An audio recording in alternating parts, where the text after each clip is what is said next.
अद्भुत असं काम करतो देव. जसं एक्झाल्टेशनमध्ये झालं ना, इस्रायली लोकांच्या जीवनामध्ये देखील अद्भुत काम त्यांनी केलेले आहे. मग तो तुमच्या जीवनात करणार नाही का? का तो काल होता तो देव आज आहे का? मग तो आज जो देव आहे तो उद्या असणार आहे का? तो युगान्विक देव आहे, अनंत काळाचा देव आहे. तो एक दिवसाचा एका युगाचा नाही आहे, तो अनंत काळाचा देव आहे, जो आदी आणि अंत आहे, ज्याला प्रारंभच नाही. अनादी म्हणतो आपण त्याला कुठलाच प्रारंभ नाही. तो होता म्हणजे होता, म्हणूनच तो आय एम म्हणतो. त्याला नावच देऊ शकत नाही कोणी. तरी देखील मनुष्याला ओळखू यावं म्हणून त्या देवानी स्वतःला मनुष्य रूपात ज्यावेळेस स्वतःला सादर केलं, त्यावेळेस त्यांनी स्वतःला नाव दिलं येशू, तारणारा, मोक्षप्राप्ती देणारा. देतो ना तो? तुम्हाला मिळाली आहे? तुम्हाला मोक्षप्राप्ती मिळाली आहे? तुम्ही मोक्षप्राप्ती मिळाली आहे तुम्हाला? तुम्ही म्हणाल मी इथंच आहे. काही जणांची संकल्पना असते मोक्षप्राप्ती म्हणजे गेल्यानंतरच. तसं नाही, तुम्हाला मिळाली आहे मुक्ती. हां, तुम्ही जरी दैहिक जीवन जगत आहे, पण तुमची निश्चित स्थळ ठरलेलं आहे. कारण तुम्ही ज्या देवावर विश्वास ठेवलेला आहे त्या देवाने तुमचं स्थान स्वर्गामध्ये त्याच्याबरोबर निश्चित केलेलं आहे. तुम्ही वचन सांगते की तुम्ही विश्वास ठेवा, तुम्ही त्याच्याबरोबर आत्ताच बसलेले आहात. आत्ताच त्याच्याबरोबर तुम्ही बसलेले आहात. किती छान ना? तो इतकी सुंदर अभिवचनं देतो. जसं परत मी म्हणेन की किती लिंक्ड आहे ती. जसं स्त्रीने विश्वासाने ते सगळं विणून ठेवलं होतं बाळासाठी, काय विश्वास आगाध होता. तसं हाही विश्वास ठेवा की हे जसं वचन सांगतं की तुम्ही स्वर्गामध्ये त्याच्याबरोबर बसवले गेलेले आहात आणि आपण बसलेलो आहोत. किती छान. आता देह इथं बसलेला आहे, पण आत्मिकदृष्ट्या आपण त्याच्याबरोबर आहोत. किती छान, त्याच्या दरबारात आहे. तर आपण असंच बघूयात की देवबाप आज वचनाकडून आपल्याला निश्चित काहीतरी मोठं बोध करेल. निर्गमाचं पुस्तक 8वा अध्याय 1 ते 14 वचन आपण मननासाठी घेऊयात. निर्गम 8, एक्सोडस 8 वर्स 1 to 14 समोर डिस्प्लेला देखील आहे. निर्गमाचं पुस्तक 8वा अध्याय 1 ते 14 वचन वाचूयात आपण. नंतर परमेश्वर मोशेला म्हणाला, फारोकडे जाऊन त्याला सांग, परमेश्वर असे म्हणतो की माझ्या लोकांनी माझी सेवा करावी म्हणून त्यांना जाऊ द्यावे. पण तू त्यांना जाऊ देणार नाहीस, तर पहा, मी तुझ्या सगळ्या देशाला बेडकांनी फेडीन. नील नदीत बेडकांचा सुळसुळाट होईल आणि तुझ्या वाड्यात, तुझ्या निजण्याच्या खोलीत, तुझ्या अंथरुणावर, तुझ्या चाकर नोकरांच्या घरात, तुझ्या लोकांवर, तुझ्या भट्ट्यात आणि काठवटीत बेडूकच बेडूक होतील. तुझ्या व तुझ्या लोकांच्या आणि तुझ्या सर्व सेवकांच्या अंगांवर बेडूक चढतील. परमेश्वर मोशेला म्हणाला, अहरोनाला सांग की आपली काठी हाती घेऊन नद्या, नाले व तलाव यांवर आपला हात उगार आणि बेडूक मिस्र देशावर चढून येतील असे कर. अहरोनाने मिस्रातील जलाशयांवरती आपला हात उगारला तेव्हा बेडूक बाहेर निघाले आणि त्यांनी मिस्र देश व्यापून टाकला. तेव्हा जादूगारांनी आपल्या मंत्रतंत्राच्या योगे तसेच केले. त्यांनी मिस्र देशावर बेडूक आणले. मग फारोने मोशे व अहरोन यांना बोलावून आणून म्हटले, परमेश्वराला विनवणी करा की माझ्यापासून आणि माझ्या प्रजेपासून त्याने हे बेडूक दूर करावेत, म्हणजे परमेश्वराप्रित्यर्थ यज्ञ करण्यासाठी मी तुमच्या लोकांना जाऊ देईन. मोशे फारोला म्हणाला, तुझ्यापासून व तुझ्या घरातून बेडूक नाहीसे करून नदीत मात्र राहू द्यावेत, म्हणून मी तुझ्यासाठी व तुझ्या सेवकांसाठी आणि तुझ्या प्रजेसाठी केव्हा विनवणी करावी ते सांगण्याचा मान माझ्याऐवजी तुला असो. तो म्हणाला, उद्या. तेव्हा मोशेने म्हटले, तुझ्या सांगण्याप्रमाणे होईल. मग तुला कळेल की आमचा देव परमेश्वर याच्यासारखा दुसरा कोणी नाही. बेडूक तुझ्यापासून, तुझ्या घरातून, तुझ्या सेवकांपासून, तुझ्या प्रजेपासून दूर होतील, ते फक्त नदीत राहतील. मोशे आणि अहरोन फारोकडून निघाले आणि परमेश्वराने फारोवर बेडूक आणले होते. त्या संबंधाने मोशेने परमेश्वराचा धावा केला. परमेश्वराने मोशेच्या विनंतीप्रमाणे केले. घरीदारी, गावात व शेतात बेडूक होते ते सर्व मरून गेले. लोकांनी ते गोळा करून त्यांचे ढीग केले, तेव्हा सर्व जमिनीवर घाण सुटली. या आपण आपल्या मानाला प्रभू मी धन्यवाद देतो. या समयाला तुझे आभार मानतो पवित्र आत्मा, या वचनांकरवी तू आम्हाला आज बोध कर. आमच्या जीवनामध्ये तू अद्भुत काम कर परमेश्वरा. तू या ठिकाणी आता मोरख्या पुढारी हो पवित्र आत्मा. आम्हा प्रत्येकाचा ताबा घे आणि आम्हाला चालव, येशूच्या महान नावामध्ये आमेन. प्रियांनो, या ठिकाणी तुम्हाला सगळ्यांना माहीत आहे की आपण जे वाचलं ते 10 पिढ्यांविषयी सगळ्यांना माहीत आहे. पण खरं तर 7वा अध्याय 3रं वचन काय म्हणतं बघा. आपण कोणाच्या दृष्टिकोनातून काय वाचतोय? ह्या 10 पिढ्या होत्या का चिन्ह आणि अद्भुत होत्या परमेश्वराची? मी फारोचे मन कठोर करीन आणि मिसर देशात माझी चिन्हे व अद्भुते विपुल दाखवीन. माझी चिन्हे आणि अद्भुते, ती देवाची 10 पिढ्या नव्हत्या. ते पिढ्या त्या लोकांसाठी होता. ते लोकांच्या दृष्टिकोनातून ती पिढ्या होत्या. पण देव म्हणतो ही माझी काय आहेत? चिन्हे आणि अद्भुत आहेत, मिरॅकल्स आहेत. हे मिरॅकल्स मी करणार आहे. लक्षात येते? तर हे देवाचे 10 नाही 11 मिरॅकल्स आहेत. खरं तर 10 मिरॅकल्स हे त्यांना पीडा वाटल्या, त्यांना त्रास झाल्या. आणि पहिलं मिरॅकल जे काठीचा साप झाला तो मात्र फक्त दाखवण्यासाठी होता की मोशेला मी पाठवलं. आणि लक्षात घ्या, पहिल्या मिरॅकलमध्येच, पहिल्या चिन्हामध्ये, अद्भुत कार्यामध्ये देव दाखवतो की ती काठी त्या जादूगरांनी बनवलेल्या सापाला गिळून टाकते. लक्षात येते? त्यांनी पहिल्याच साईनमध्ये दाखवलं होतं की तुमची वाट लावणार आहे. तुम्ही कितीही चिन्ह चमत्कार करा, किती पॉवरफुली उभे राहा माझ्यासमोर, मी एकमेव जिवंत देव आहे जो अखिल विश्वाचा निर्माण करताय आणि मीच सत्ता गाजवणार. तुम्हाला माहिती आहे का, फारो हा त्यांच्यासाठी देव होता. इजिप्तच्या संस्कृतीमध्ये फारो राजा हा सर्वोच्च जमिनीवरचा, भूतलावरचा देव त्याला म्हणायचे. ते निसर्गातल्या गोष्टींवर, वस्तूंना देव मानणारी संस्कृती होती. त्यांच्यापासून काही फायदा झाला की त्या वस्तूंना ते देव मानायचे, त्याचं मंदिर असायचे, त्याची मूर्ती बांधायची आणि त्याची ती पूजा अर्चा करायची.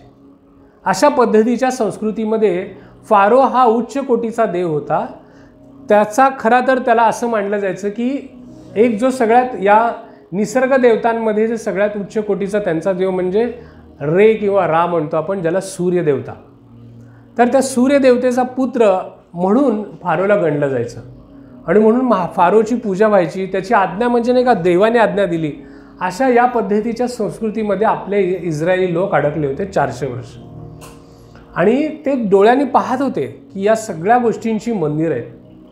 तुम्ही जे बेडूक म्हणलात, पहिलं जे होतं का नाईल नदीवर, त्यांनी नाईल नदीचं पाणी रक्तमय केलं, हो की नाही? 10 पिढ्यातल्या सगळ्या उवांच्या, गळवांच्या पिढ्या, ते सगळं आलेले सगळे पिढ्या ज्या आहेत, 10तल्या 10 पिढ्या ह्या त्यांच्या अनेक देवतांपैकी हे 10 देव होते.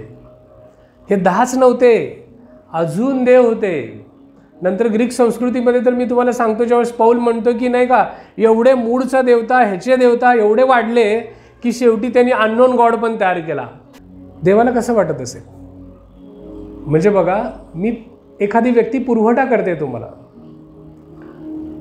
तीच सगळ्या काही गोष्टी निर्माण करते, त्याला सोडून जे पुरवठा झाला ना, त्या पुरवठ्यालाच तुम्ही देव मानून बसलात आणि त्याचीच पूजा अर्चा करू लागलात. बनवणाऱ्याला किती वाईट वाटत असेल. तरी देखील देव सहनशील आहे, मंद क्रोध आहे, तो थांबला होता. या फारोला वटणीवर आणण्यासाठी देवाला असंख्य सेना आहे, त्याच्याकडे आहे की नाही, असंख्य देवदूत आहेत. बरं, देवदूतांची काय गरज? तो असं बोलला की म्हणजे फारो होताचा नव्हता होईल. तुम्ही विश्वास ठेवताय? जर देव बोलला तर त्याची तो जागेवर भस्म होऊ शकतो का?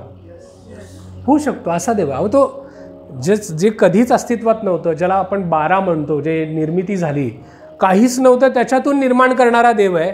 तर मग एखाद्याचं नष्ट करणं त्याच्या हातून सहज होतं. पण त्यांनी या पद्धतीचा अवलंब केला. कशाचा? तुम्ही कोणाला देव मानता, चला त्यांचाच उपयोग, तुम्ही ज्याच्यावर श्रद्धा ठेवून माझी इडा पीडा जाऊ दे बाबा म्हणता, ती गोष्ट तुमच्यासाठी पीडा होईल आणि तुम्ही त्या देवापासून त्रासाल. आणि तेव्हा तुम्हाला अक्कल येईल की हे देव नाही आहे, मीच देव आहे. ही प्रचिती आणण्यासाठी देवानी या फारोचा यूज केला, त्या सगळ्या गोष्टींचा यूज केला. त्यातले पहिले 2 जे चमत्कार होते ते पाण्यापासून आले. दुसरे 2 चमत्कार नंतर जमिनीपासून आले, मग हवेपासून आले. हे सगळं आपण नंतर कधीतरी बायबल स्टडीमध्ये पाहू. हे दुसरी पिढा होती जी आपण त्यांच्या दृष्टीने पिढा, पण हे खरं तर देवाचं चिन्ह होतं, अद्भुत कार्य होतं, मिरॅकल होतं. हे एक डायग्राम दाखवा की ज्याच्यात 10 पिढा देवाने आणल्या ना, त्या 10 पिढा म्हणजे त्यांचे 10 देव होते. ते कसे होते बघा. आपण आज हे नाही पाहणार, ह्या प्रत्येकाचं आपण नंतर माहिती घेणार आहोत. प्रत्येक हे 10 गोष्टी, 10 प्लेग्स जे परमेश्वराने मिजरावर आणले, ते 10 देव आहेत त्यांचे. तुम्ही म्हणाल त्या अशा गोष्टींची, गोमाशांची पण ते पूजा करत होते, त्यांची मूर्ती ते होती. इतिहासात सापडते, त्यांच्या उत्खननामध्ये सापडते, त्याचे फोटोज आहेत. त्याच्यातपैकी आर्किओलॉजीमधलं मी एक स्टोनवर कार्व केलेले एक फोटो देखील आपल्याला दाखवणार आहे. तर असे हे 10. आणि जो फारो होता, म्हणजे फारो हा त्या देशाचा सर्वोच्च देव होता त्यांच्या जमिनीवरचा. त्याला अद्दल घडवण्यासाठी शेवटी प्रथम वत्स, म्हणजे तुझ्यात आहे हिंमत तर तुझ्या मुलाला वाचून दाखव माझ्यापासून. तू देव म्हणतो ना स्वतःला, वाचून दाखव. कसला देव? आपला देव बोलतो ते होते. हा प्रॉमिस एक करतो आणि प्रॉमिस ठेवत पण नाही. आपण बघणार आहोत. तर आपण बघणार आहोत की ती दुसरी पिढा जो परमेश्वराने आणली ती म्हणजे बेडकांची पिढा. बेडूक हे त्यावेळेसचा त्यांचा देव होता. हे सापडलेले प्रूफ, आणि हे या पद्धतीचे गॉडेस, फ्रॉग गॉडेस म्हणायचे. तर ते सेक्स साईन आहे त्याच्या हातातला, आणि तो त्यांचा देव होता. फर्टिलिटी, सुपीकता, निर्माण क्षमते असणारी, नाही का, उगवतं आपल्या नाईल नदीच्या ठिकाणी सगळं जे वनस्पती आणि आपल्या धनसंपत्ती जे काय असेल की उगवणारे, त्या सगळ्या गोष्टीवर नियंत्रण यांचं होतं असं त्याचं म्हणणं आहे. परत याचाही देव मानला जायचा की गर्भात असणाऱ्या गरोदर मातेचं रक्षण करणारा देव आणि गर्भाचं रक्षण करणारी देवता अशी म्हणून याची पूजा केली जायची. लोकांना वाटायचं की याच्यामुळं पोटातल्या गर्भाच्या बाळाचं रक्षण होतंय, म्हणजे याच्या मंदिराच्या बाजूला सगळ्या गरोदर बायकांची रांग असेल. कल्पना करा आता तुम्ही, कल्पना करा. जमिनीत पेरलंय, आता सुपीकतेचा देव, निर्माण क्षमतेचा देव, म्हणून याच्या मंदिरात शेतकऱ्यांची पण रांग. देवा आता ही पेरणी केली आहे, तूच सांभाळ बाबा. बघा काय भक्ती केली जायची. म्हणजे एक बेडकाला स्वतःला माहीत नसणार की आपण एवढे भारी आहेत म्हणून. त्या बेडकाला माहीत नाही की हे लोक कशासाठी, मी दिसलो की मला मारत नाहीत, मी कुठेही उड्या मारून जाऊ शकतो आणि मला मान दिला जातो, हे बेडकाला सुद्धा माहीत नसणार. पण त्या बेडकाची पूजा केली जायची. अशा अनेक गोष्टींबद्दल पाहिलं जातं. पण बेडूक खरं तर कशाचं प्रदर्शन आहे? काय हा खोट्या देवतेचं प्रदर्शक आहे, लबाडीचा प्रदर्शक आहे. तुम्हाला माहितीसाठी सांगतो, बेडकांच्या 2000हून अधिक प्रजाती आहेत. किती? 2000+ आता गुगल सर्च केलं तर तो 4000+ दाखवतो. एवढ्या प्रजाती आहेत, इतक्या स्पेसीज आहेत, आणि प्रत्येक स्पेसीजचे सगळे म्हणजे नाही का स्पेशालिटी वेगळी आहे. मला सांगा 2000+ स्पेसीज बनवणारा कोण आहे? कोण आहे तुम्ही सांगा? प्रभू येशू आहे, त्यांनी बनवलेलं आहे. तुम्ही नीट वाचा कलेशेखराच्या पुस्तकामध्ये, त्यांनी बोलला आणि त्यांनी बनवलं नाही असं जगात काहीच नाही. सगळं काही त्यांनी निर्माण केलं आहे, त्याच्यापासून निर्माण झालं आहे, त्याच्यासाठी निर्माण झालेलं आहे. हे बेडकांना पण त्यांनी बनवलं आहे, त्याच्या उपयोगासाठी बनवलं आहे. सगळे तुम्ही सुद्धा बनलेले आहात, त्याच्यासाठी बनलात, त्याच्या उपयोगासाठी बनलात, त्यांनी तुम्हाला बनवलेलं आहे. या पद्धतीने वचन सांगतं.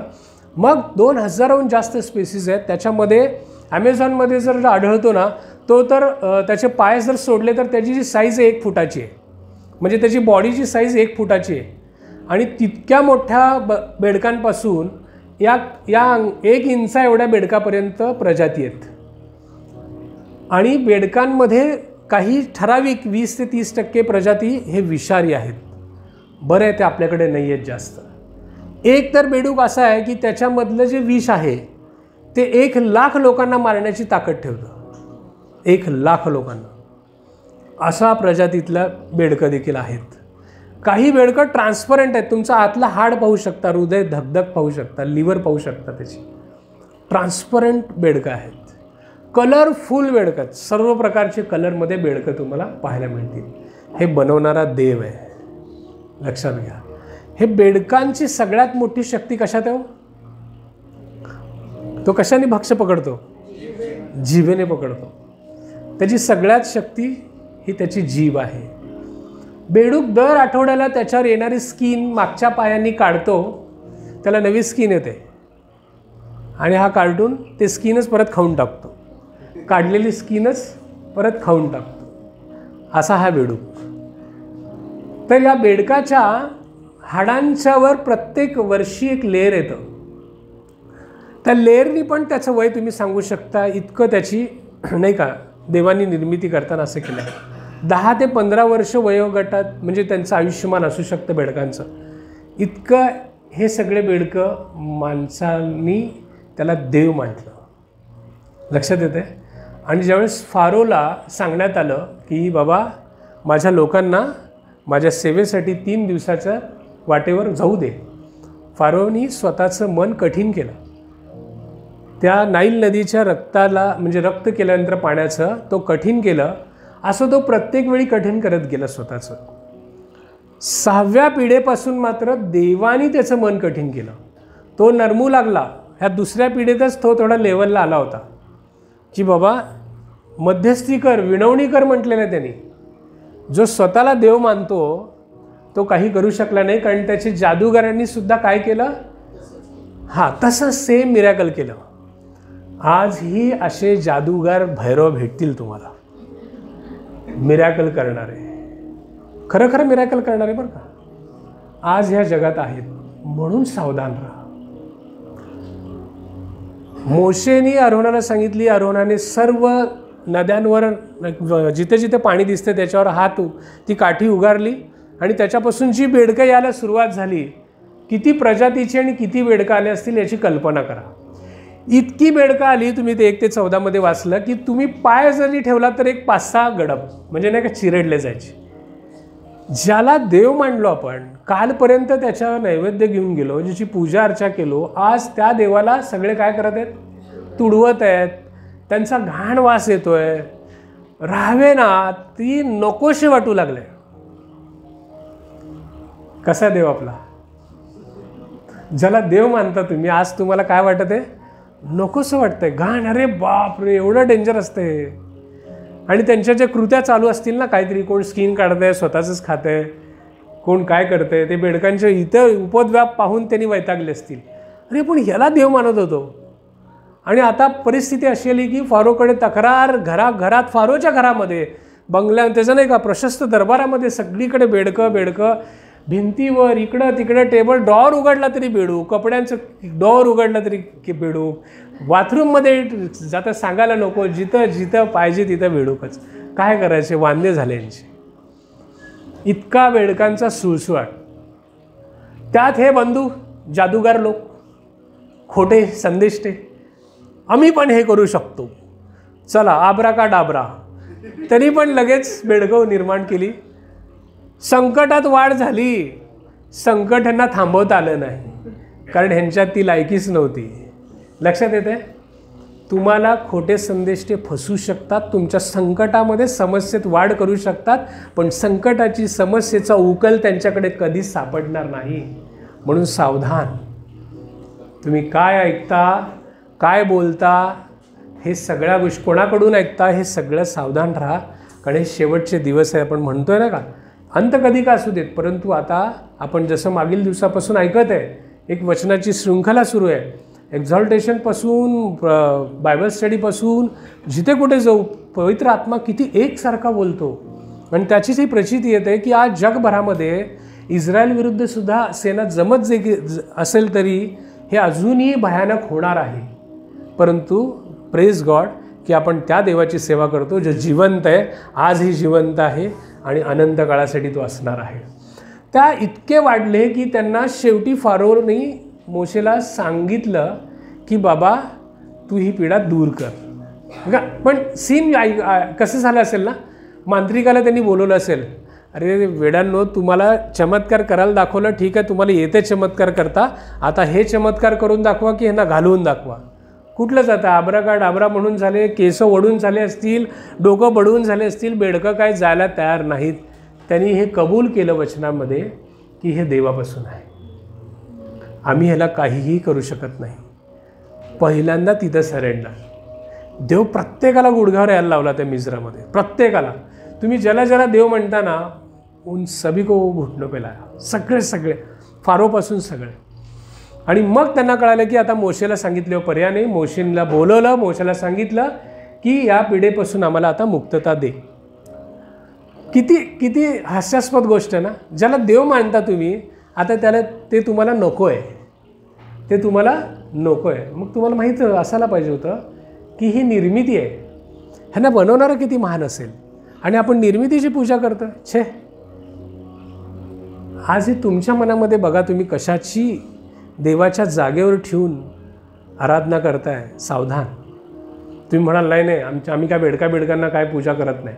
बेडकांना नव्हे हो, पण परमेश्वराच्या जागेवर येणारी ती प्रत्येक गोष्ट ही मूर्तीपूजा आहे. परमेश्वराच्या आड येणारी प्रत्येक गोष्ट ही मूर्तीपूजा आहे. तुम्ही कदाचित त्याची आराधना करत असाल, जे तुमचा जॉब असू शकेल, तुमचा लाईफ पार्टनर असू शकेल, तुमचं घर, तुमची संपत्ती असू शकेल. जी परमेश्वराच्या आधी येते ती प्रत्येक गोष्ट मूर्तीपूजा आहे. थोडं सावधान. परमेश्वर ईर्षावान देव आहे. लक्षात येते. मग मोशेला विनंती केल्यानंतर मोशेनी 9 आणि 10 वचन परत एकदा आपण वाचूयात. हा विचित्र फारो कसा आहे. हा. मोशे फारोस म्हणाला, तुमच्यापासून व तुमच्या घरातून बेडूक नाहीसे करून नदीत मात्र राहू द्यावे, म्हणून मी तुमच्यासाठी व तुमच्या सेवकांसाठी आणि तुमच्या प्रजेसाठी केव्हा विनवणी करावी हे सांगण्याचा मान माझ्याऐवजी तुम्हाला असो. तो म्हणाला, उद्या. बस. बेडकं आता ज्याच्यापासून त्रास आहे, आम्हाला साधं वॉशरूमला जाता आहे ना साहेब, बस करा. हे विनवणी करतो, बेडकांना घालवा. कुठंच जाता येईना, इतकी बेडकं. आणि आज तुम्हाला ऐकायला छान वाटतंय, आत्ता या क्षणी बेडूक येऊ दे तुमच्याकडं ताण उड्या मारत, तर तुम्ही बेडकांपेक्षा छान उडी मारल्याशिवाय राहणारच नाही. जर तो कॅमेऱ्यामध्ये कैद केला तर तुम्ही बेडकाला हरवूनच टाकाल, इतकी छान उडी तुम्ही माराल. हो की नाही? खरं आहे की नाही? अशा उड्या आपण देखील मारतो. जर बेडूक इथे या क्षणाला, तर त्यांच्या पायात नाही असं चिखल बेडकांचा, सगळीकडे बेडकं. बाप रे बाप. आणि आता त्याला घालवायचा समय आला. त्या फारोला विचारलं, ज्याला तुम्ही देव मानता. कोण मानता तुम्ही? नुसतं फारो घेऊ नका, त्यांचा उच्च कोटीचा देव. त्याला स्पर्श नाही करू शकत. तो किती महान, तो उंच सिंहासनावर बसलेला. त्याच्या सिंहासनावर पण सध्याला बेडकं असतील आणि तो उभा असेल. बाबा बास कर, आता हे काढून टाक. त्याला विचारण्यात आलं, साहेब ही बेडकं नाहीशी व्हावी अशी मी परमेश्वराकडे विनवणी करावी, पण ती कधी नाहीशी व्हावी अशी तुम्ही सांगा. तर हे साहेब तुम्ही काय केलं असता? हां, त्याला इंग्लिशमध्ये काय म्हणाल? नाव किंवा आज, टुडे. आणि या हुशारांनी काय उत्तर दिलं? उद्या. जे संकटच नको आहे, जी पीडा आपल्याला नको आहे, आत्ता या क्षणाला नको आहे, बस झालंय, तर त्यावेळेस तो उत्तर काय देतो? मी हे कधी घालवावं तुमच्यापासून, परमेश्वराकडे काय विनंती करू? तर उद्या. म्हणजे अजून एक रात्र ह्यांना बेडकाबरोबर राहायचं आहे. अ नाईट विथ फ्रॉग. फ्रॉग्स म्हणावं लागेल, नुसतं फ्रॉग कसं. अ नाईट विथ फ्रॉग्स मूवी बनेल एक छान. काय बेअकली लोक, काय राजा, काय त्यांचा देव. जी स्वतः म्हणतो की ही पीडा कधी दूर व्हावी, प्रजेची पण काळजी नाही, तर कधी? उद्या. लक्षात येत आहे? फ्रॉग्स हे पापाचं पण दर्शक आहे. लक्षात घ्या. बेडूक हे पापाचं पण दर्शक आहे. अनेक लोक याच पद्धतीने स्वतःच्या जीवनामध्ये असलेल्या पापांना परमेश्वर आज तुमच्याशी बोलत असताना देखील, अनेक वेळा अनेक सभांमध्ये बोलून देखील, कधीकधी तुम्ही स्वतः वचन वाचताना देखील, कधीकधी काही न करता तुम्ही केलेल्या पापानंतर तुम्हाला झालेल्या टोचणींमधून देखील परमेश्वर तुम्हाला विचारत आहे की या पापापासून तुला मुक्तता कधी हवी आहे. पण आपणही त्या मूर्ख फारोसारखं का उत्तर देत आहोत का की अजून एक रात्र, मी त्या पापांमध्ये राहू इच्छितो. हे संकट, हे पाप, ही पीडा तू उद्या माझ्यापासून दूर कर. अजून एकदा चान्स घेतो, एक रात्र घालवतो, अजून एकदा ती मजा घेतो, अजून एकदा ती टेस्ट चाकतो आणि मग तू उद्या ते माझ्यापासून दूर कर. असं तर तुम्ही फारोसारखं म्हणत नाही ना. गरज आहे आज म्हणण्याची, पण तुम्ही करताय उद्यावर. लक्षात घ्या, बेडूक हा खोट्या लबाडीचं प्रतीक आहे, पापाचं प्रतीक आहे. लक्षात घ्या, तुम्ही आज ते अनेक गोष्टी घेऊन जगत आहे ज्याच्यापासून दुर्गंधी सुटली आहे. त्या पापापासून तुमचं आयुष्य नाश होत आहे. पाप ही अशी गोष्ट ना प्रियांनो, जी वाईट आहे असं म्हणून तुम्ही करत नाही का परमेश्वराने ते प्रतिबंध केलं आहे म्हणून तुम्ही करत नाही. लक्षात येते? परत एकदा सांगतो, पाप जे आहे ना ते करू नये असं सांगितल्यामुळे तुम्ही करत नाही, ही एक गोष्ट आहे. म्हणजे करायला सांगितली असती तर केली असती का? नाही ना. परमेश्वराने त्याचा प्रतिबंध याच केसाठी केला की पाप हे वाईट आहे, कारण त्याचं वेतन काय आहे? मरण आहे. रोमकरास पत्र सांगतं की पापाचं वेतन मरण आहे. आज अनेक लोक आपल्या जीवनामध्ये नाही का, आता चोरी म्हणा, तुम्ही म्हणाल चोरी मी नाही करत, मी चोरी नाही करत, खूप चांगले लोक आहेत तुम्ही. पण जे कोणी इथं घरात सुद्धा न सांगता एखादी गोष्ट घेता, पैशाची चोरी नसते हो, न सांगता घेतलेली अनेक जण उदाहरणं देतील. बघा, ऑफिसमधून आणलेलं साधं पिन, स्टेपलर, एखादी पेन, पेन्सिल जरी आणलं ती चोरी आहे. तुम्ही घरात सुद्धा एखादी वस्तू न सांगता तुम्ही घेताय तर ती एक प्रकारे चोरीच आहे. बरोबर ना? तुम्हाला कळतंय की मी माझी पॉकेट मनी न सांगता घरातून घेतलेली आहे आणि ती एवढी घेतली आहे की कधी कोणाला समजणार नाही. आपण गोष्टी कशा करतो? छोट्या छोट्या छोट्या करतो. पिल्लू बेडकाच्या साईजपासून मोठ्या बेडकाच्या साईजपर्यंत अनेक पाप आहेत. 2000+ त्यांची जर संख्या असेल तर आपली 4000+ पाप आहेत जे आपण करत आहोत. लक्षात येते? देवानी याचा तडाखा कसा दिला माहिती आहे का? याला का बरं प्रचोत्पादनाचा किंवा अर्भकाला सांभाळणारा देव म्हणायचे? कारण बेडकाचा डिंबक बघा तुम्ही, त्याच्यातलं त्याचं जे स्पेसिस दिसतं ते बाळातलं म्हणजे मनुष्याच्या गर्भाशयाप्रमाणे ते दिसतं आणि त्याच्यात त्याचं गर्भ असल्यासारखा दिसतो. असं बेडकाचं डिंबक आहे. तुम्ही सायन्समध्ये अभ्यास करा. आणि म्हणून याला असं देव मानला गेला की गर्भाचं रक्षण करतो, गरोदर बाईचं रक्षण करतो. आणि देवानी याला इथंच ताडण केलं की हा कोणी नाही आहे, निर्माण करता पण नाही आहे, ह्याची निर्मिती क्षमता नाही, ह्याची लायकी नाही आहे, ह्याला तुम्ही पायाखाली तुडवाल आणि तुम्हाला दाखवेन की मीच देव आहे. लक्षात येते? ह्या निर्मिती क्षमता करणारा देव नाही. म्हणून सगळं काय देवानी तिथं दाखवून दिलं की ह्याला पायाखाली जेव्हा तुडवण्यात आलं, जे लोक काल याची पूजा केले, काल एक घरात बेडूक आला तर त्याला सन्मानपूर्वक उचलून आम्ही बाहेर ठेवलो, त्याला आज आम्ही तुडवत आहोत. आणि आज त्या परिस्थितीला घेऊन फारो म्हणतो की उद्या. आज कितीतरी लोक असे पाप घेऊन जगत आहेत आणि म्हणत आहेत मी उद्या सोडेन. कोण म्हणत असतील मी सिगारेट ओढतो, गांजा ओढतो, कोणी चरस घेत असतील, तुमच्यातले नसतील पण जगभरामध्ये चालू आहे. विश्वासणाऱ्यांच्या अनेक घरांमध्ये अनेक लेकरं आज ह्याच्यापासून पीडित आहेत. ही पीडा त्यांच्या घरात सुरू आहे. मग काही जर हुशार, विजडम, अक्कलेचे तारे तोडणारे लोक म्हणत असतील तंबाखू कोणी बनवलं? देवानीच बनवलं ना. गांजा कोणी बनवला? देवानीच बनवलेला आहे. अल्कोहोल कोणी बनवला? देवानीच बनवलेला आहे. आहेत हुशार लोक, अक्कलेचे तारे तोडणारे, हे देवानीच बनवलेलं आहे. देवानी जेव्हा सगळ्यात आधी बनवलं ना ते सर्व सुंदर होतं.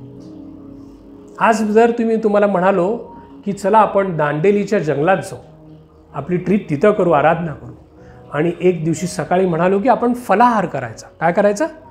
फक्त फळं खायचं. आजचा नाश्ता ओन्ली फ्रूट्स. जावा जंगलात, जे मिळेल ते फळ खा. खाल का तुम्ही? सगळे फळ खाल का? दिसेल ते. आता एखादं असं दिसलं मस्त मनमोहक असं एक स्ट्रॉबेरीसारखा दिसतोय, पण मी कधी पाहिला नाही, खाऊ का? खरं खरं सांगा, बोला. आपण का बरं खाणार नाही? नाही म्हणजे काय होऊ शकतं? अजून काय धोका? एखादं विषारी असू शकते, हे तुम्हाला माहिती आहे, म्हणून तुम्ही काय करणार? हां, खाणार नाही. जे माहिती आहे तेच फळ खाणार, माहिती नसलेले फळ खाणार नाही. मग हे विषारी फळ कुठून आले? पृथ्वीच्या आरंभी जेव्हा पृथ्वीला बनवलं, सगळं बनवलं, देवानी विषारी काहीच बनवलं नव्हतं. सगळं काही सुंदर होतं, सगळे फळ खाण्यालायक होते. पण आदामानी पाप केलं आणि तेव्हा पापापासून सगळी सृष्टीला शाप मिळाला आणि त्या शापामधून काही चांगले आणि काही वाईट हे आजही जगात दिसतात.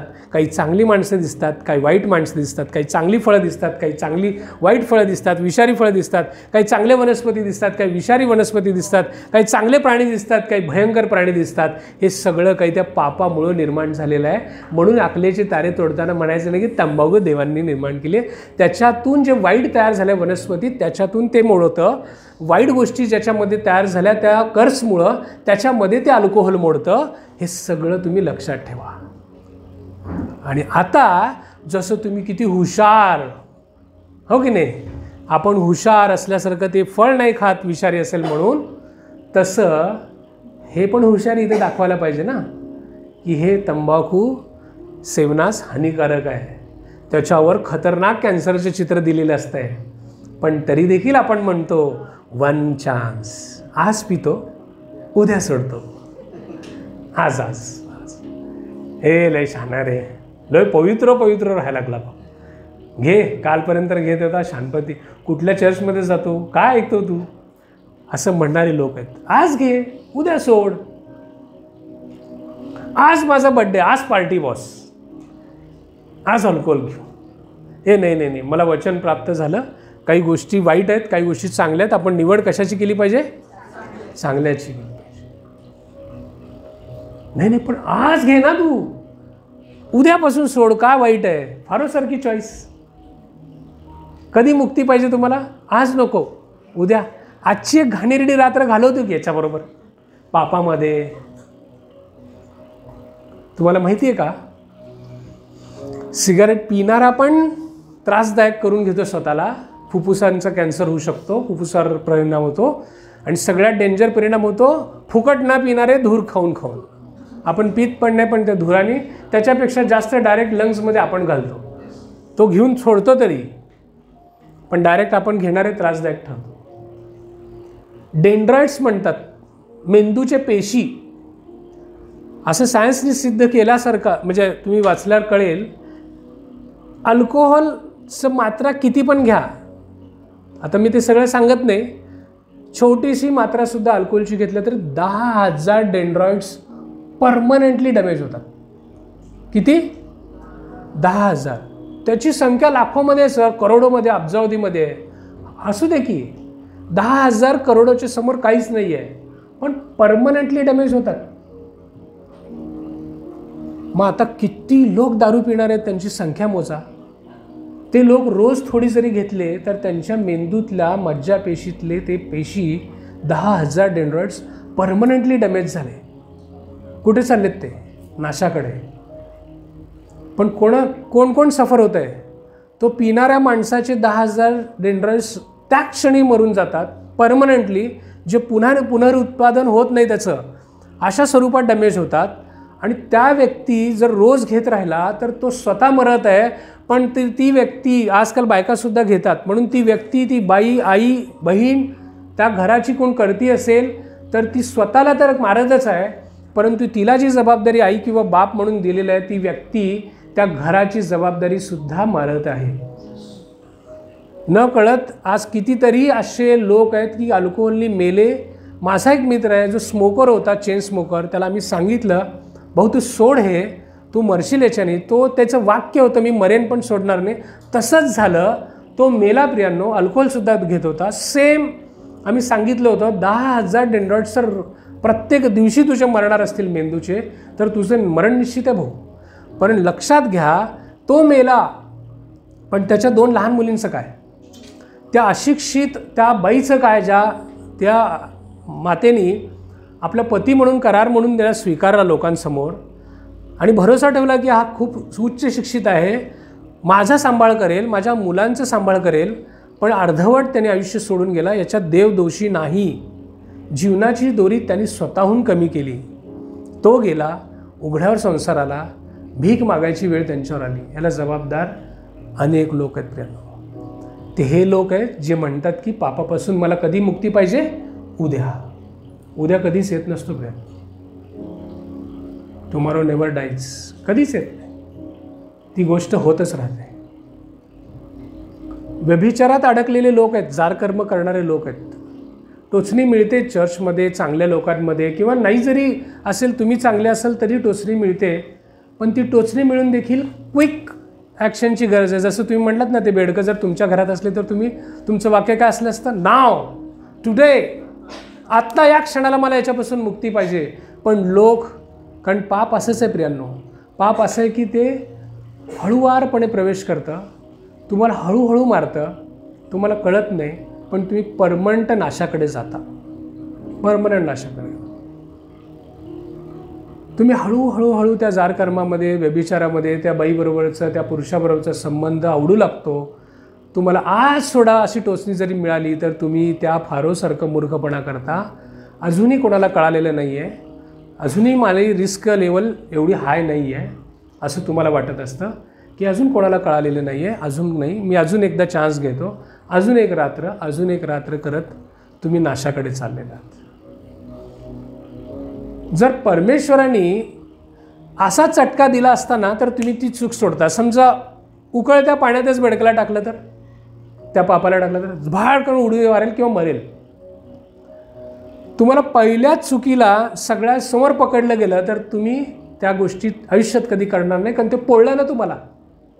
पण पाप तसं करत नाही, तुम्हाला हळूहळू गाठतं.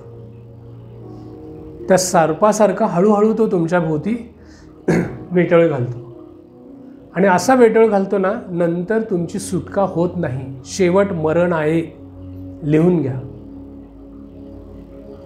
शेवट मरण आहे.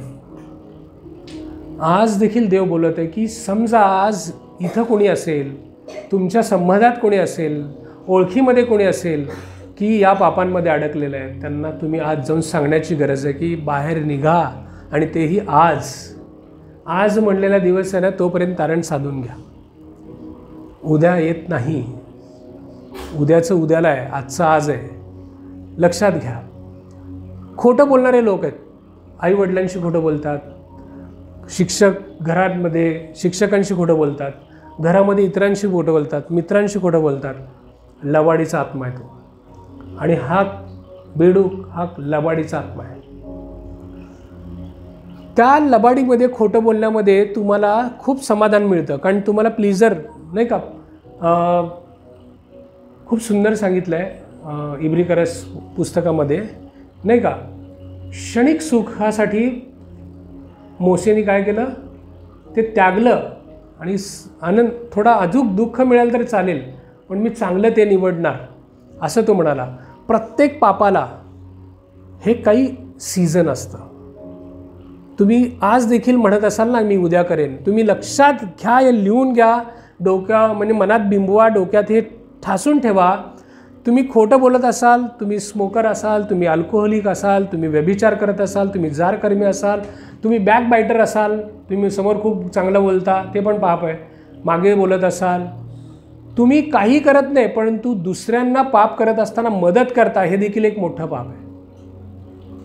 पापाला प्रोत्साहित करत असाल दुसऱ्याच्या, तुम्ही नाही करत, पण तुम्ही सगळ्या गोष्टी अवेलेबल करून देता की तो समोरचा पाप करावा, हे देखील मोठं पाप आहे. या कुठल्याही कॅटेगरीमध्ये मोडत असाल तर लक्षात घ्यायला सगळ्याला सीझन आहे. वचन सांगतं, एक क्षणिक आहे. Every scene has a season.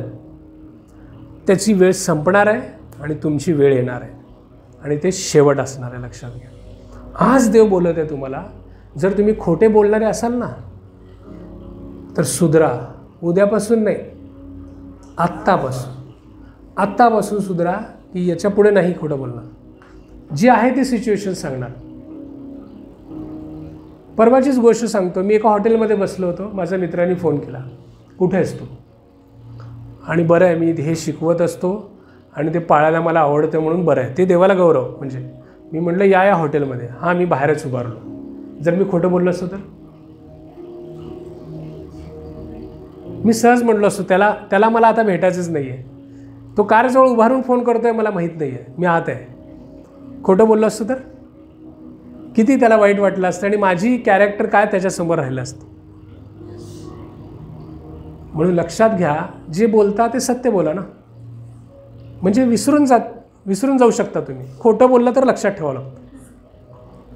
जे खोटारडे लोक असतात ना, त्यांना काल काय खोटं बोललो आपण, आठवड्यापूर्वी काय बोललो होतो आपण, हे सगळं लक्षात ठेवावं लागतंय. चोरटे जास्त प्रेशरमध्ये असतात. कधी उघडकीस येईल त्यावेळेस मला विचारणा होईल, तू घेतला होता का रे? त्यावेळेस मला नीट आठवलं पाहिजे, फर्म मला सांगता आलं पाहिजे. एवढ्या सगळ्या गोष्टी खोटं बोलणाऱ्यांसाठी, लबाड्यांसाठी करावंच लागतं त्यांना. आज देव बोलत आहे की हे सगळ्या गोष्टी जर तुमच्या जीवनामध्ये असतील तर त्याला आज नाहीसं करण्याची वेळ आत्ता आहे. जर तुम्ही त्या फारोच्या मूर्खपणासारखं जर म्हणलात की तुम्हाला कधी मुक्ती पाहिजे आणि तुम्ही म्हणलात टुमारो, तर तुम्ही संपलात. लक्षात येते? या सगळ्या गोष्टींना तुम्ही म्हणाल परमेश्वराने तर मला पापापासून मुक्त केलेलं आहे. केलं आहे ना? त्या क्रूस खांबावर त्यांनी सगळी किंमत मोजलेली आहे. माझं पास्ट, माझं प्रेझेंट, माझं फ्युचरचे सगळे पाप त्यांनी मला क्षमा केलेले आहे. You are right. एकदा जोरदार टाळ्या वाजवा त्याच्या क्रूस खांबावरच्या कामाचं. You are right. तुम्ही सगळे बरोबर आहात. त्याच्यात तीळ मात्रही शंका नाही. त्या क्रूस खांबावरच्या त्या बलिदानासाठी त्याच्या रक्ताला कधीच तुच्छ लेखायचं काम नाही. हे खरं आहे तुमचं म्हणणं की तुम्ही पापापासून मुक्त आहात.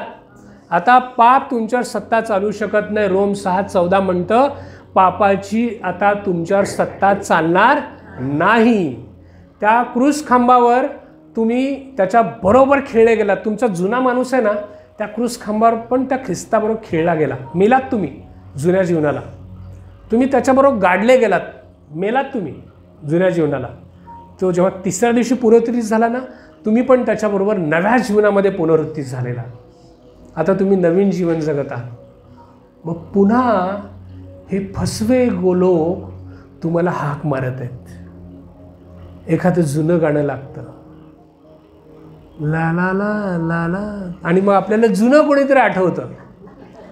कराराचे लोक बाजूला बसलेले असताना. मग काय सर, जुने गाणे ऐकायचे नाही का? जरा पण रोमॅन्टिक राहायचं नाही का?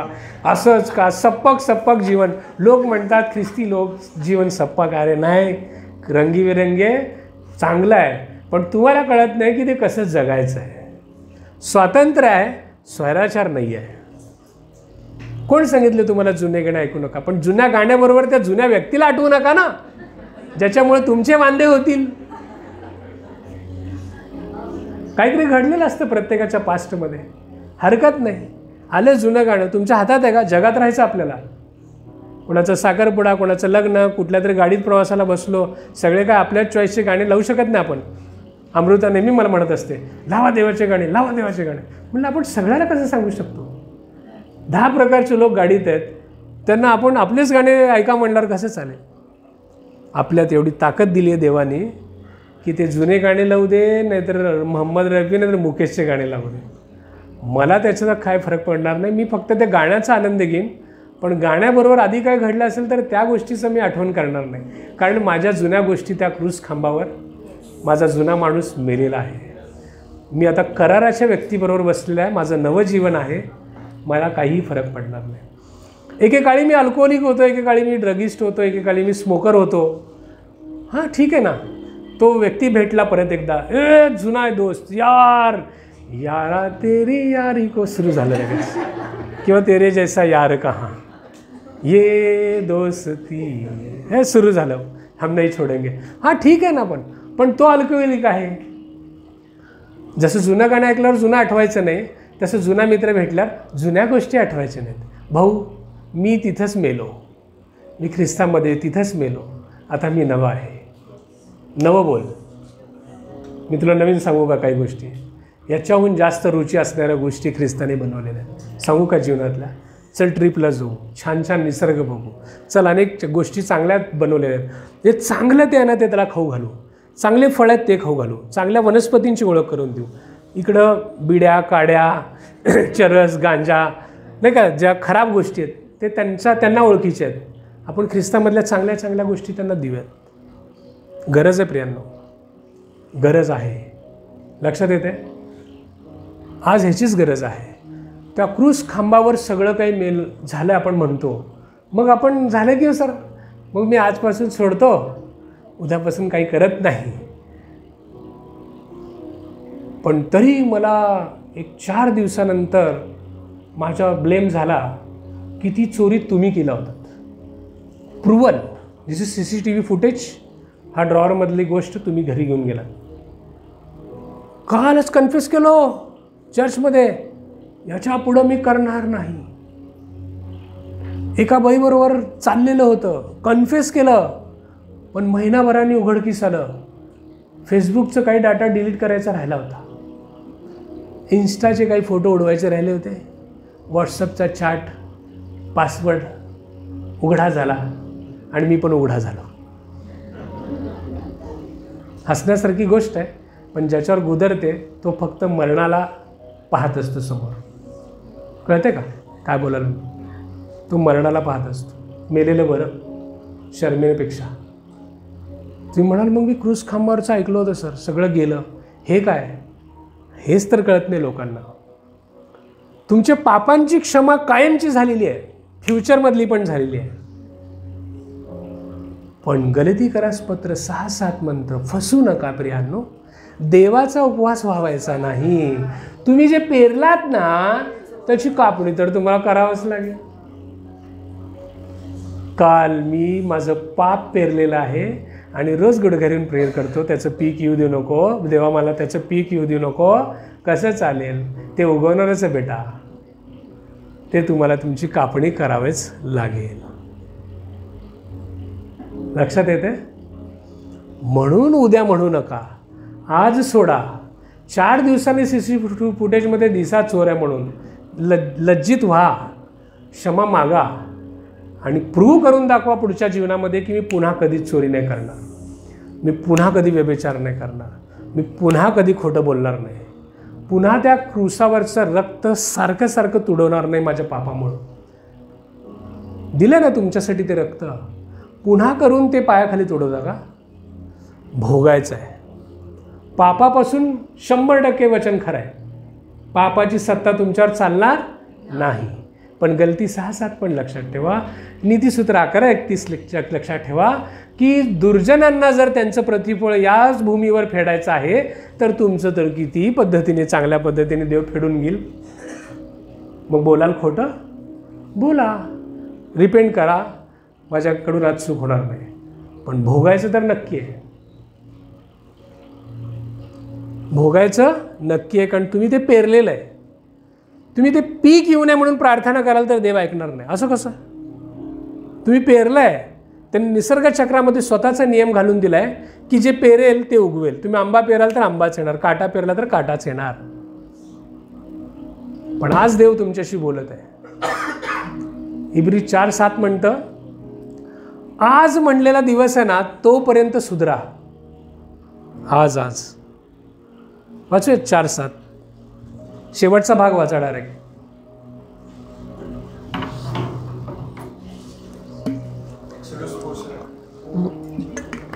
हिब्रूज 4:7. थोडंसं टोचत असेल, लागत असेल, लागू द्या. म्हणून तो पुन्हा आज हा एक दिवस ठरविला. नाही, शेवटचा भाग वाचा. आज जर तुम्ही त्याची वाणी ऐकाल, तर आपली मने कठीण करू नका. फारोसारखं मन कठीण करू नका. फारोने 4 पिढीपर्यंत स्वतःहून कठीण केलं आणि 6व्या पिढीपासून देवानी कठीण केलं. तुम्ही म्हणाल काय हो, आता फारो सुधारायला गेला होता जावा रे बाबांनो म्हणून, तर देवानी त्याचं हृदय कठीण करायला सुरुवात केली 6व्या पिढीपासून, 6व्या चिन्हापासून. का? रोमन्स 9:17. का तसं झालं? देवाला एका सरशी त्याला सगळं करता आलं असतं, पण त्याला सगळ्यांना वटणीवर आणायचं होतं. तुम्ही ज्याला ज्याला देव मानता ना त्या सगळ्याला नायलपमध्ये घेतला होता तो. रुको अभी पिक्चर बाकी आहे. त्यांनी सुधारायला चालला होता, थांबा, फेडायचं आहे ना तुम्हाला. माझी भक्ती सोडून तुम्ही एवढ्या भक्ती स्थापिल्या होत्या, त्या सगळ्यांची समाचार घेतल्याशिवाय कसं होईल. रोमन्स 9:17 मिळालं असेल तर वाचू शकता. म्हणून तो पुन्हा आज नाही, रोमन्स 9:17 असे सांगतो की मी तुला पुढे केले आहे ते याच करिता की तुझ्याकडून मी आपला पराक्रम दाखवावा आणि माझे नाव सर्व पृथ्वीवर प्रख्यात व्हावे. त्यांनी फारोकला यासाठी ठेवलं होतं, तो कठीण यासाठी करत होता की थांब, मला सगळ्यांना नायबमध्ये घ्यायचं आहे. तू सुधारायला लागला, मला माहीत आहे, थांब जरा, मला सगळ्यांना लाईनअपमध्ये घ्यायचं आहे. आज देव तुमच्याशी बोलत आहे. हिब्री 4:7 परत एकदा म्हण, आज म्हटलेला दिवस असेपर्यंत वळा, मन कठीण करू नका. पाप असंच करायला लावतं, खूप डेंजर असते. त्याच्यातून बाहेर पडायचं असेल तर आजच करा. आज म्हणलेला दिवस आहे. ह्याच्या संलग्न अजून खूप आहे.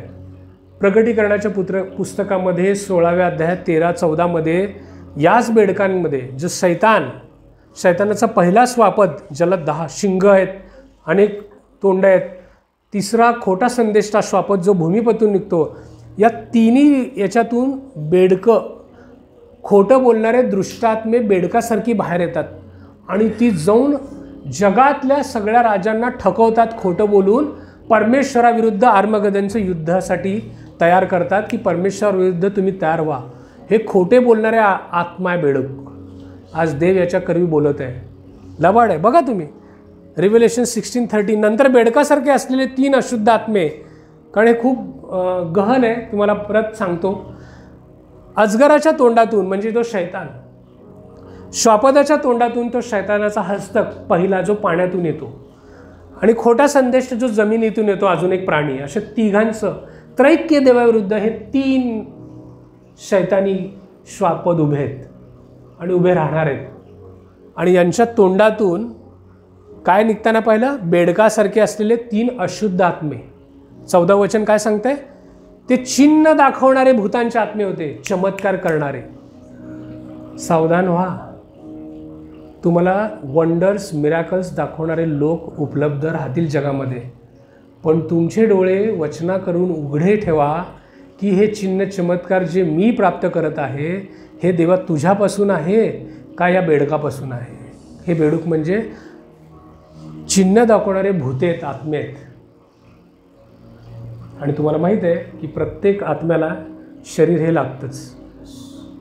म्हणून कोण आपल्याला कसलं चिन्ह करून दाखवत आहे ते देवापासून आहे का नाही हे खूप सावधानतेने, म्हणून देवाला नॉलेज मागा, विजडम मागा, ते आत्मे ओळखणारे दान मागा. हे शेवटच्या दिवसात होणार आहे. ते सर्व समर्थ देवाच्या त्या मोठ्या दिवसाच्या लढाईसाठी संपूर्ण जगातील राजांना एकत्र करण्यास त्यांच्याकडे बाहेर जातात, खोटं बोलायला बाहेर जातात. ते बेडकांचे रूपात असलेले दुरात्मे, भूते. आणि काय करतात ते मिरॅकल्स. संबंधित तत्कालीन राजांना ते खरं वाटावं म्हणून ते काय करतात, त्यांच्यासमोर मिरॅकल्स करतात. जसं फारोसमोर पण असे एक तांत्रिक मांत्रिक होते, पण त्यांची वाट देवाने दुसऱ्या चमत्कारावेळीच लावली. करा, बेडकं केले, घालून दाखवा. नाही घालवता आली, कबूल केले त्यांनी, हे देवापासून आहे. लक्षात येते. प्लीज आज देखील देव तुमच्याशी बोलत आहे. वायर प्लीज, देव तुमच्याशी बोलत आहे. आज म्हणलेला दिवस आहे. परत एकदा वाचताय का, हिब्री 4:7 शेवटचा भाग. आज म्हणलेला जो दिवस आहे ना, आज या सापळ्यातून बाहेर या. आज जर तुम्ही त्याची वाणी ऐका, आज जर तुम्ही आज ऐकली का तुम्ही वाणी, तुम्ही ऐकली वाणी. हां, तुम्ही खोटे बोलणारे आहात का, तुम्हालाच माहीत. तुम्ही लबाड आहात का, तुम्हालाच माहीत. व्यभिचारी आहात का, जारकर्मी आहात का, तुम्हालाच माहीत. मी पण आहे का, मलाच माहीत. पण परमेश्वराला सगळ्यांचं जीवन उघड्या पुस्तकासारखं आहे.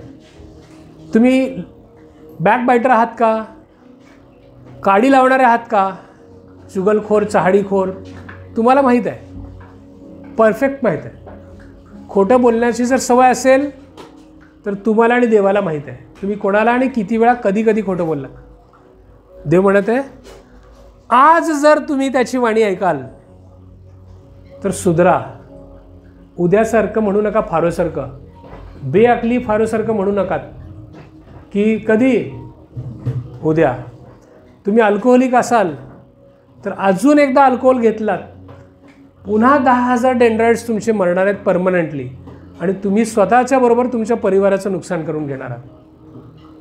तुम्ही व्यसनी असाल तर हे मूर्खपणाचे शब्द यापुढे कधीच बोलायचे नाही की देवाने सर्व काही निर्माण केलं. देवाने निर्माण केलं होतं, परंतु पापानंतर या संपूर्ण जगामध्ये चांगलं आणि वाईट अशी निर्मिती झाली. त्यामुळे आपण कशाची निवड करायची? आता तुमच्यामध्ये देव बघताना तुमच्यामध्ये पाप नाही आहे. कसं बघतो तो? येशूच्या रक्तातून. तुमच्यामध्ये पाप नाही आहे. मी परत एकदा नीट सांगतो, नीट ऐका. तुमच्यामध्ये पाप नाही आहे, पण यू चूज सिन और यू डिसाइड टू सिन. परत एकदा नीट ऐका. तुमच्यामध्ये पाप नाही आहे आता, पण तुम्ही पाप निवडता किंवा ठरवून पाप करता असे लोक झालेले आहात. त्याला देव काय करू शकत नाही. तुमच्यासमोर वाईट आणि चांगले ठेवलं आहे, तुम्ही चूज करता. वाईटाची चूज केलात तर तुम्ही यू चूज सिन. कोणीच नाही बघणारं पण तुम्ही ठरवून पाप करता, हे तुमची चूक आहे. तुमच्यात नाही आहे, पण ह्या दोन गोष्टी तुम्ही करता ना, त्याच्यामुळेच तर तुमच्या जीवनात अजूनही प्रोग्रेस थांबलेला आहे. अजूनही समस्येचं आगमन चालूच आहे तुमच्या जीवनामध्ये. आणि काल केलेल्या पापाची कापणी तुम्हाला आज उद्यामध्ये करत आहात. तुम्हाला समजत नाही की मी ख्रिस्ती असून देवावर विश्वास ठेवून माझ्या पापांची क्षमा झालेली असताना माझ्या जीवनात एवढी अडखळणं का, मी अशा समस्येतून का जात आहे.